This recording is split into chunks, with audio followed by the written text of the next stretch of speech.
Hola, hoy vamos a ver cómo fácilmente cambiar el tamaño de fuente y de los iconos en ACER Iconia P10.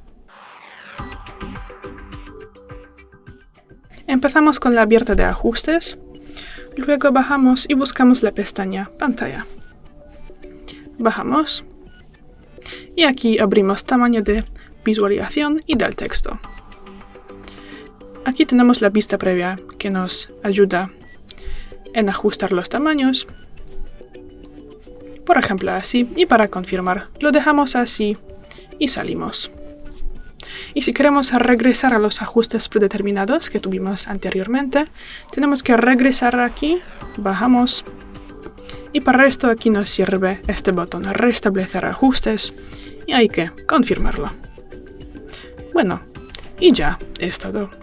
Gracias por ver el vídeo, déjanos un like y suscríbenos. Hasta luego.